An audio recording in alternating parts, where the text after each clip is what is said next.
تعظیم رسول صلی اللہ علیہ وسلم ایک معیار ہے حق اور باطل کے درمیان۔ آج ہمیں اس فتنے کا بھی سامنا ہے کہ جس میں تعظیم رسول صلی اللہ علیہ وسلم کو معاذ اللہ شرک کہا جاتا ہے،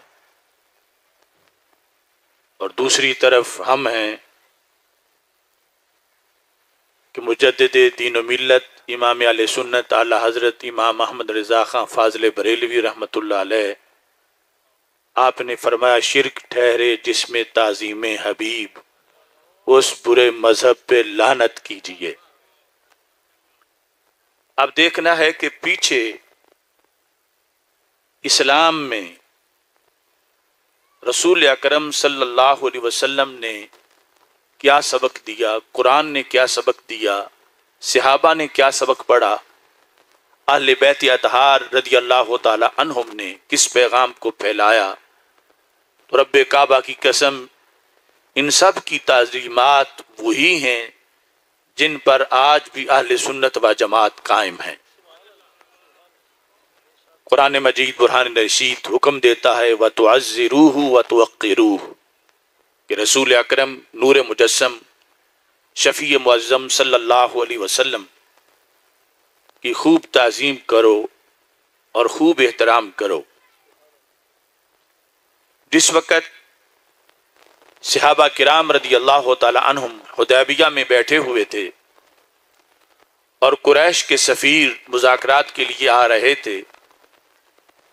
جو آخری سفیر آئے ان کا نام عروہ بن مسعود تھا۔ بخاری شریف میں تفصیل سے اس کا ذکر ہے۔ عروہ بن مسعود نے آ کر دیکھا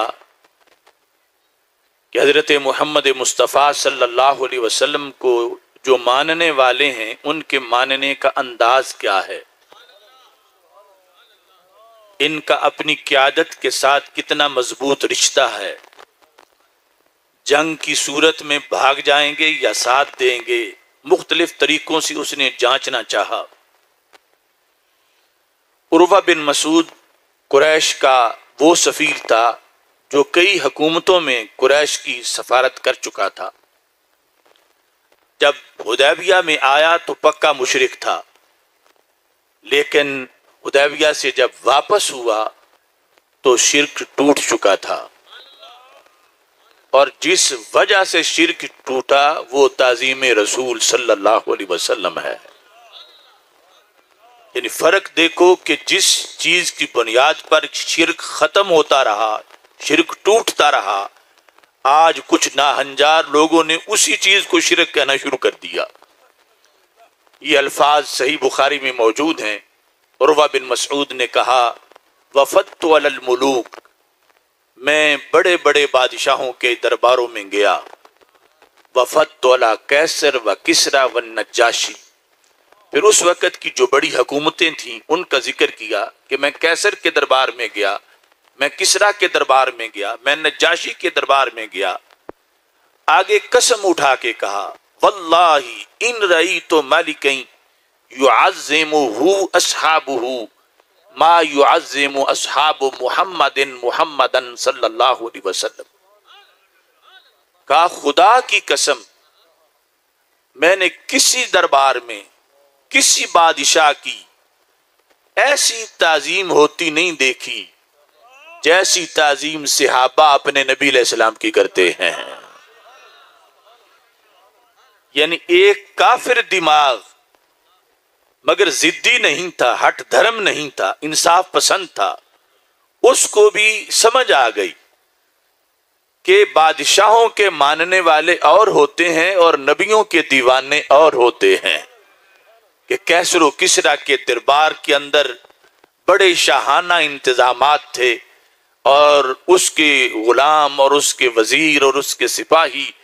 اور اس کا سب آب و تاب کا منظر، یہ سارے درباروں کا دیکھنے کے بعد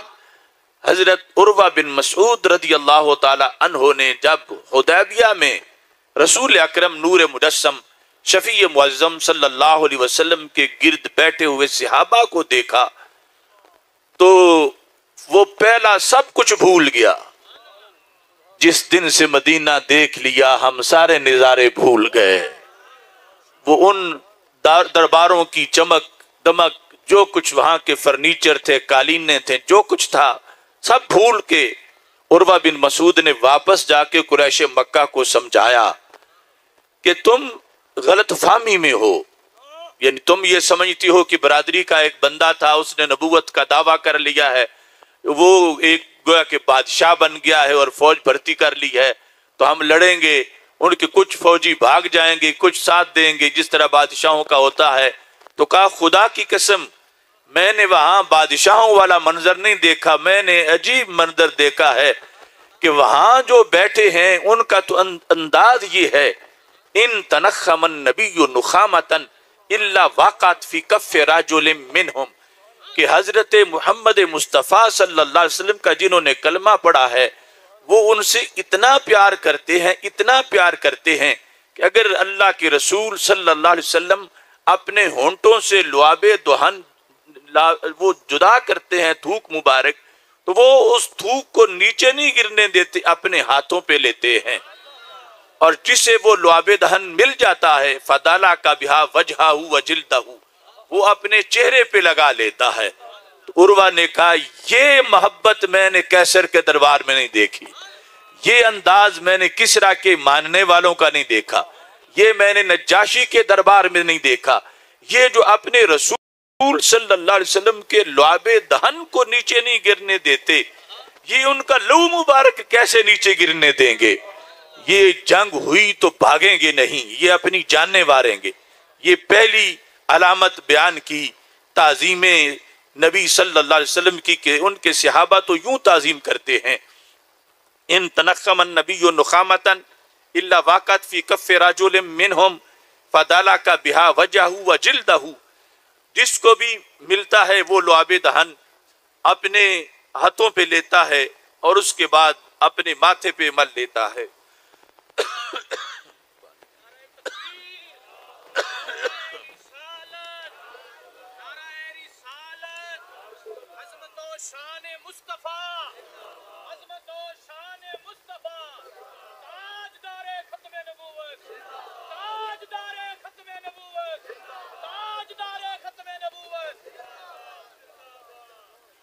اور پھر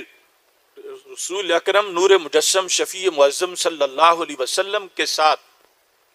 صحابہ کا جو ادب کا منظر تھا، جو مختلف مقامات پر جس کو روایت کیا گیا، بالخصوص حدیث بطحہ میں، کہ جب رسول پاک صلی اللہ علیہ وسلم وضو فرماتے تھے اور جو پانی آپ کے پیکر کو مس کرتا تھا، جب مشکیزے میں پڑا تھا تو اس کے لیے جھگڑا نہیں تھا، لیکن جب سرکار اسے وضو کے لیے استعمال کرتے تھے تو عروہ نے پچھلوں کو جا کے یہ بھی بتایا قادو یقتتلون علی وضوئہ، کہ ویسے تو شیر و شکر ہیں، ان میں کوئی جھگڑا نہیں، لیکن وضو والا پانی لینے میں قریب ہے کہ ان کا جھگڑا بھی ہو جائے. یعنی تبرک میں وہ ایثار نہیں کرتے. ویسے تو احد میں زخمی پڑے ہوں اور پانی کی بوند سے امید ہو کہ جان بچ سکتی ہے تو وہ کہتے ہیں میری خیر ہے اگلے کو پانی پلا دو، مگر رسول اکرم صلی اللہ علیہ وسلم کے پیکر سے لگے ہوئے پانی اور سرکار کے استعمال شدہ پانی کے بارے میں وہ ہر ایک اس پانی کو لینا چاہتا ہے. اور حدیث بطحہ میں یہ ہے جس کو آج لوگ توہم پرستی کہنا شروع ہو گئے ہیں اور اس کو بطور خاص کہتے ہیں کہ یہ بریلویت ہے. اصل میں یہ طریقہ وہاں سے چل کے آیا ہے جو رسول اکرم صلی اللہ علیہ وسلم کے صحابہ نے سرکار کے سامنے اختیار کیا ہے.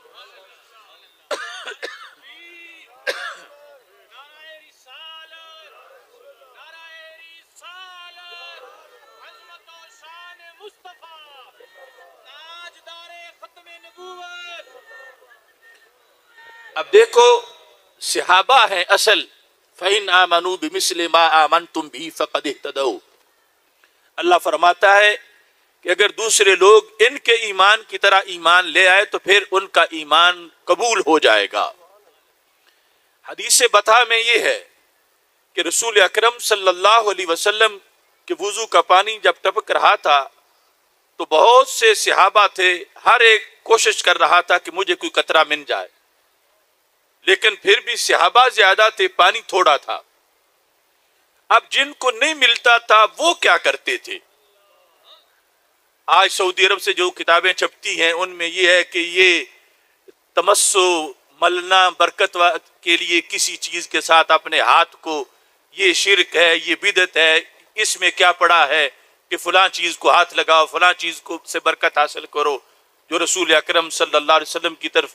منسوب چیزیں ہیں ان کو بھی ہاتھ لگانے سے بطور تبرک منع کرتے ہیں اور فتوے لگاتے ہیں۔ لیکن یہاں صحابہ کا دین کیا ہے؟ صحابہ کا دین یہ ہے کہ بخاری شریف میں ہے من لم یصب منہ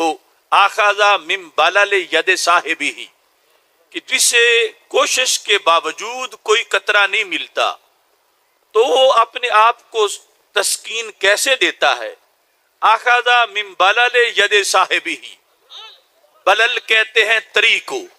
کہ اس کے دوست کا جو ہاتھ تر ہے سرکار کے پانی سے، وہ اپنا ہاتھ اس کے ہاتھ پہ ملتا ہے۔ اخذ من بلل ید صاحبہ، وہ اپنے صاحب کے ہاتھ سے تری وصول کرتا ہے اپنا ہاتھ رگڑ کے۔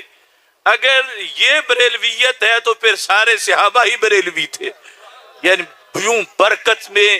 تمسو میں، یوں ہاتھ سے ہاتھ رگڑنے میں، برکت کا پانا، برکت کا لینا، یہ کوئی امام احمد رضا بریلوی نے شروع نہیں کیا، یہ کوئی حضرت مجدد الفسانی رحمت اللہ علیہ نے شروع نہیں کیا، یہ تو صدیق و عمر، عثمان و علی، یہ طلحہ و زبیر، یہ سعد و سعید رضی اللہ تعالیٰ عنہم، یہ صحابہ کرام کا دین ہے کہ جن کے دین پر صداقت کی مہر عرش الہی نے لگائی ہے۔ وہاں بھی یہ ہے کہ رسول اکرم صلی اللہ علیہ وسلم کے تبرک کے حصول کے لیے ہاتھ رگڑ کے تبرک حاصل کیا جا رہا ہے، اور اس کو توہم پرستی نہیں بلکہ حق پرستی قرار دیا گیا ہے، کیونکہ یہ سرکار کے سامنے ہو رہا تھا۔ اگر کچھ بھی اس میں قباحت ہوتی تو سرکار فرماتے صحابہ دین کے کام اور بھی بڑے ہیں، یہ تم کیا ہاتھوں پہ ہاتھ مل رہے ہو؟ ہرگز رسول پاک صلی اللہ علیہ وسلم نے منع نہیں کیا۔ تو تعظیم کا وہ طریقہ جو صفہ سے شروع ہوا، جو دار ارقم سے شروع ہوا، جو مکہ مدینہ سے شروع ہوا، جو بدر و حنین سے شروع ہوا، اگر آج اس طریقے کو دیکھو گے تو وہ اہل سنت و جماعت میں پایا جائے گا۔ مستدرک للحاکم اور مسند امام احمد بن حنبل، ان دونوں میں اور بھی بہت سی کتابوں میں حدیث موجود ہے کہ مروان کا جب دور تھا اور وہ مدینہ منورہ کا گورنر تھا، وہ گزرا رسول اکرم نور مجسم شفیع معظم صلی اللہ علیہ وسلم کے روضہ پاک کے پاس سے، تو اس وقت صرف ایک ہی دیوار تھی قبر مبارک کے ارد گرد، حجرہ عائشہ صدیقہ رضی اللہ تعالی عنہا کی، اور دروازہ کھلا تھا، تو باہر سے اندر داخل ہونے والا نظر آتا تھا۔ تو مروان نے دیکھا کہ کوئی بندہ اندر ہے اور اس نے اپنا ماتھا رسول اکرم صلی اللہ علیہ وسلم کی قبر شریف کے اوپر رکھا ہوا ہے، یعنی اس وقت تو 4 دیواریں ہیں، وہاں تک کوئی پہنچ ہی نہیں سکتا، اس وقت ایک ہی دیوار تھی اور دروازہ کھلا تھا، اور آنے والا یعنی رسول اکرم نور مجسم شفیع معظم صلی اللہ علیہ وسلم کی قبر پہ حاضری دے رہا تھا، اور جالیوں کو ہاتھ لگانا تو درکنار، وہ عین قبر شریف کے اوپر اپنا اس طرح ماتھا رکھ کے وہ حاضری دے رہا تھا۔ تو مروان نے جب دیکھا تو اس نے کہا ماذا تصنعو، یعنی جھڑکی کے انداز میں کہ تو کیا کر رہا ہے۔ اس نے سمجھا کہ معاذ اللہ کوئی جاہل بندہ ہے، اس کو صحیح شریعت اور طریقت کا اور آداب کا پتہ نہیں، اور اپنا سر اس نے رکھ دیا ہے رسول اکرم صلی اللہ علیہ وسلم کی قبر شریف کے اوپر، اور یہ کوئی بے ادبی کر رہا ہے یا بدعت کر رہا ہے۔ یہ کہنے کے بعد وہ خود آگے بڑھا۔ آگے جب اس نے دیکھا تو جو حاضری دینے والا تھا وہ کوئی ملنگ نہیں تھا، اذا ہوا ابو ایوب الانصاری رضی اللہ تعالیٰ عنہ، کہ جو حاضری دے رہے تھے وہ میزبان رسول حضرت سیدنا ابو ایوب انصاری رضی اللہ تعالی عنہ تھے۔ تو اب مروان ڈر گیا اور حضرت ابو ایوب انصاری نے آگے سے جواب دیا کہ میں کیا کر رہا ہوں، کہ تو پوچھتا ہے ماذا تصنعو، کیا کر رہے ہو۔ اب یہاں دو طریقے ہیں، ایک طریقہ دوسرے لوگوں کا ہے اور ایک طریقہ ہمارا ہے۔ میں یہ بتانا چاہتا ہوں کہ ہم امت کی فصل میں جمی ہوئی جڑی بوٹیاں نہیں، ہم اصل مکی مدنی پنیری ہیں، اور جو جڑی بوٹیاں ہیں ان کا انداز اور ہے۔ اب صحابہ کرام رضی اللہ تعالی عنہم اصل دین جانتے ہیں، تو حضرت ابو ایوب انصاری نے کیا جواب دیا؟ آج جس وقت یعنی اتنی صدیاں گزرنے کے باوجود ہمارے علماء کرام، پیران طریقت، حفاظ و قراء پڑھے ہوئے لوگ ہیں، وہ تو اپنی جگہ سادہ سادہ سنی ان پڑھ بھی جاتے ہیں مدینہ منورہ، یا جانا چاہتے ہیں یا جا کے آتے ہیں، تو ان کے یہ لفظ ہوتے ہیں، وہاں ہو تو فون کرتا ہے تو کہتا ہے میں اللہ کے رسول علیہ السلام کے قدمین شریفین میں بیٹھا ہوا ہوں، میں سرکار صلی اللہ علیہ وسلم کے در پہ حاضر ہوں۔ آتا ہے تو کہتا ہے کہ میں اپنے آقا صلی اللہ علیہ وسلم سے مل کے آیا ہوں، سرکار کے پاس سے ہو کے آیا ہوں۔ جانا چاہتا ہو تو بار بار اس تمنا کا اظہار کرتا ہے کاش مجھے سرکار بلا لیں اور میں سرکار کے در پہ حاضر ہو جاؤں۔ یہ بال یقین ایسا ہی ہے نا۔ اور ایک دوسرا دھڑا ہے، وہ وہاں حج پر بھی کہتے ہیں حج جب کر لیا تو اب ادھر جا کے کیا کرنا ہے۔ معاذ اللہ عجیب و غریب لفظ بولتے ہیں، کوئی کہتا ہے وہاں پتھر ہے، وہاں یہ ہے، وہاں وہ ہے، اس طرح کی باتیں کرتے ہیں۔ اب ان کا کہنا بھی تمہارے سامنے ہے، یعنی یہ کوئی ان پہ میں الزام نہیں لگا رہا، وہ ایسا تقریریں کرتے ہیں اور روکتے ہیں اور وہاں کے بارے میں ایسے لفظ بولتے ہیں دربار رسالت صلی اللہ علیہ وسلم کے بارے میں۔ اب جس وقت مروان نے کہا ماذا تصنعو، یہ کیا کر رہے ہو، اور پھر دیکھا تو وہ کرنے والے کوئی جاہل نہیں تھے، وہ بڑے پڑھے لکھے صحابی تھے، ہر صحابی حجت ہے، اصحابی کالنجوم بیئہم اقتدیتم اہتدیتم، تو وہ تو حضرت ابو ایوب انصاری ہیں، ان کا جواب سنو۔ اب ان کے جواب سے پتہ چلے گا جو صحابہ کے عقیدے پر آج بھی ہیں انہیں ہی بریلوی بھی کہا جاتا ہے اور انہیں ہی اہل سنت بھی کہا جاتا ہے۔ جواب بڑا عجیب تھا، فرمانے لگے جئت رسول اللہ صلی اللہ علیہ وسلم ولما ات الحجر، مروان سن، میں پتھر کے پاس نہیں آیا، میں اپنے نبی کے پاس آیا ہوں۔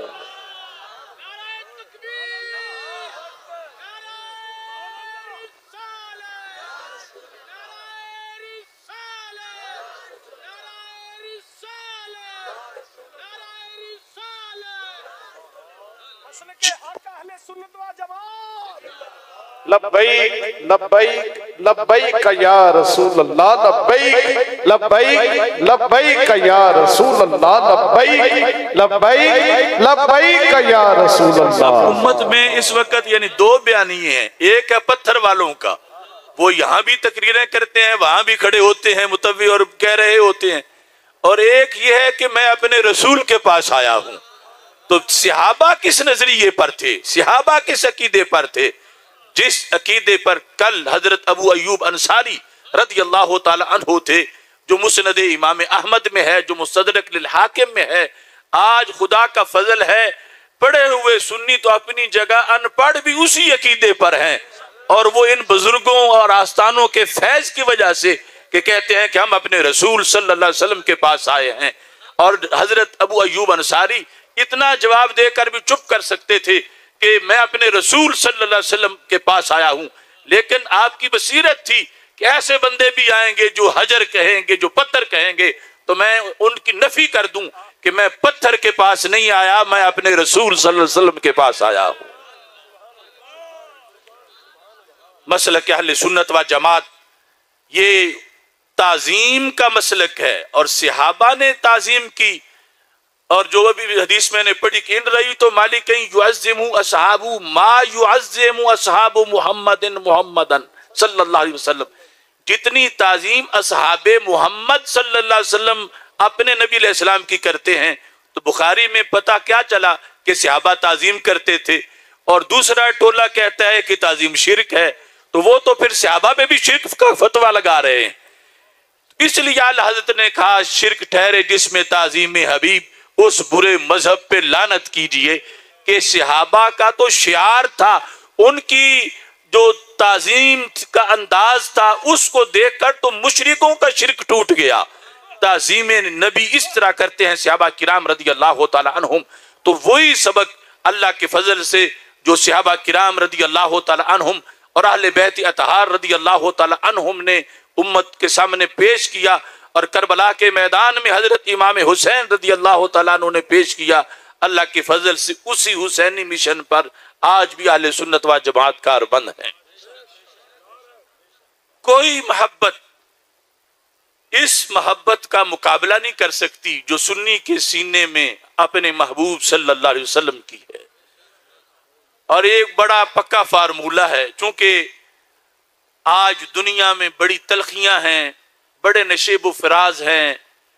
بڑی ٹینشنیں ہیں لوگوں کے لیے، بڑی پریشانیاں ہیں۔ ہمارے آقا صلی اللہ علیہ وسلم چونکہ آخری نبی ہیں، تو آپ نے ان ساری چیزوں کے علاج بتائے ہوئے ہیں۔ تو ہمارے آقا صلی اللہ علیہ وسلم کی حدیث سے پتہ چلتا ایک ہے مومن ہونا، اور ایک ہے مومن ہوتے ہوئے اپنے ایمان کی لذت محسوس کرنا۔ یہ دو جدا چیزیں ہیں۔ فقط مومن ہونا، اس میں ایمان کی لذت نہ چکھنا، پھیکا پھیکا ایمان ہونا، یہ اور چیز ہے۔ لیکن ایک یہ ہے کہ ایمان کی لذت چکھنا۔ تو میرے محبوب صلی اللہ علیہ وسلم ارشاد فرماتے ہیں جس نے لذت ایمان چکھ لی، دنیا کا کوئی غم اسے نڈھال نہیں کر سکتا۔ اور لذت ایمان چکھنے کے لیے جو اصول بتائے ان میں سے ایک یہ ہے کہ اگر بندہ اس پہ کاربند ہو جائے تو اسے کوئی ٹینشن نہیں، اسے کوئی غم نہیں، اسے کوئی پرواہ نہیں۔ برادری ناراض ہو جائے، زمانہ ناراض ہو جائے، کچھ بھی ہو جائے، وہ کیا اصول ہے؟ بخاری شریف میں ہے ان یکون اللہ ورسولہ احب الیہ مما سواہما،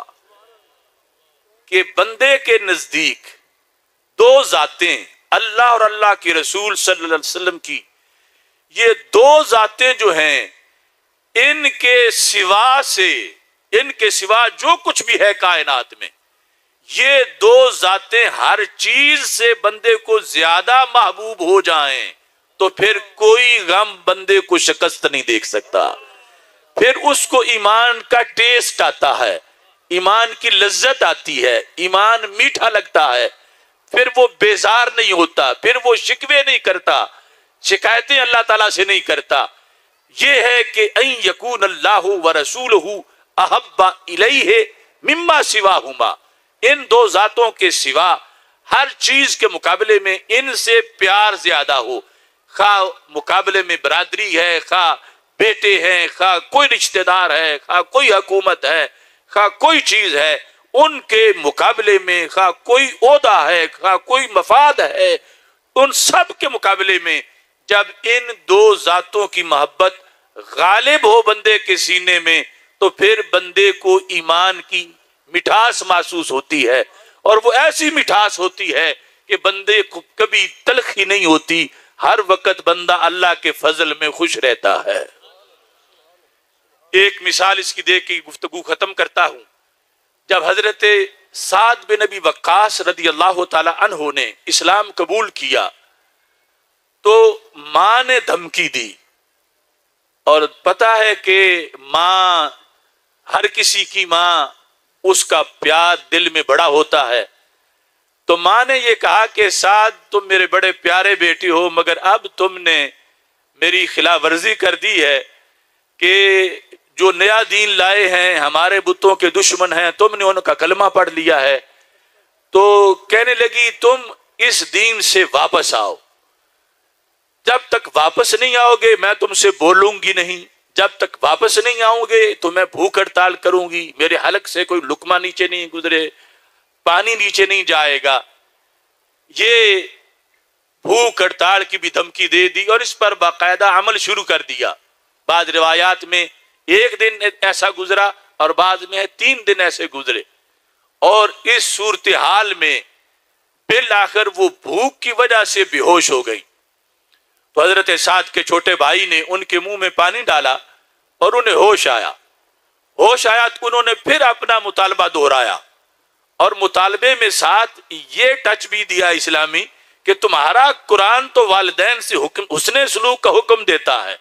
اور میں تمہاری ماں ہوں، تمہاری وجہ سے میں ذلیل ہو رہی ہوں، میں بھوکی مر رہی ہوں، میری جان نکل جائے گی، تو کچھ سوچو اور واپس آ جاؤ۔ تو اس موقع پر جنہوں نے ایمان کی حلاوت چکھی ہوئی ہو ان کا جواب سنو۔ یعنی ویسے تو ماں کا ایک بار ایسی دھمکی دینا، اس سے بندے پھر گر جاتے ہیں، پھسل جاتے ہیں، یا ایک بار ماں کا مر جانا یہ بھی بڑا صدمہ ہے۔ حضرت سعد نے بڑا عجیب جملہ بولا جو تاریخ محبت رسول صلی اللہ علیہ وسلم کا ایک روشن باب ہے۔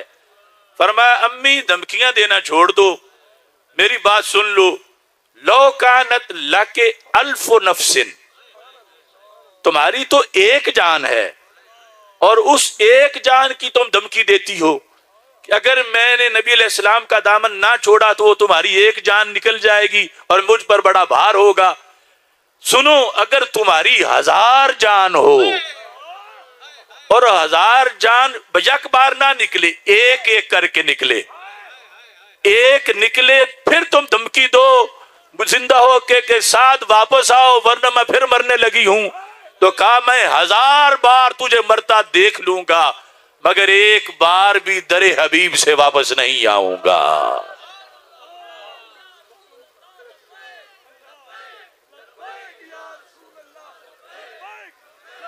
یہ ہے عشق رسول اور محبت رسول صلی اللہ علیہ وسلم، اس امت کی پہچان، اور اللہ کا فضل ہے آج بھی امت اس بارے میں بنجر نہیں ہے۔ حسن یوسف پہ کٹی مصر میں انگشت زنا، سر کٹاتے ہیں تیرے نام پہ مردان عرب۔ آج بھی جب نیا دن نمودار ہوتا ہے تو نیا قافلہ عاشقوں کا، غازیوں کا، ممتاز قادری جیسوں کا تیار ہوتا ہے۔ اس وقت پھر ایک آزمائش کا وقت ہے۔ ختم نبوت کے بارے میں جو فیصلہ ہوا اس فیصلے کو ہم مسترد کر چکے ہیں۔ اس میں امتناع قادیانیت آرڈیننس پر شب خون مارا گیا ہے، اور قادیانیوں کو 4 دیواری کے اندر جو آزادی دی گئی ہے شاعر اسلام کو استعمال کرنے کی اور ان کے دین میں جو کفریات ہیں ان کی تبلیغ کی، ہم اس کو مسترد کرتے ہیں۔ آپ سارے مل کر اس بات کا، اس نعرے کا جواب دیں، قادیانیت نواز فیصلہ نامنظور، قادیانیت نواز فیصلہ۔ ہر ایک کی حاضری لگنی چاہیے، بازو بلند کر کے زور سے بتائیں، قادیانیت نواز فیصلہ، قادیانیت نواز فیصلہ نامنظور، قادیانیت نواز فیصلہ نامنظور، قادیانیت نواز فیصلہ نامنظور، قادیانیت نواز فیصلہ۔ نامنظور۔ تاجدار ختم نبوت، زندہ باد، زندہ باد، تاجدار ختم نبوت، زندہ باد، زندہ باد، تاجدار ختم نبوت، تاجدار ختم نبوت۔ وآخر دعوانا الحمدللہ۔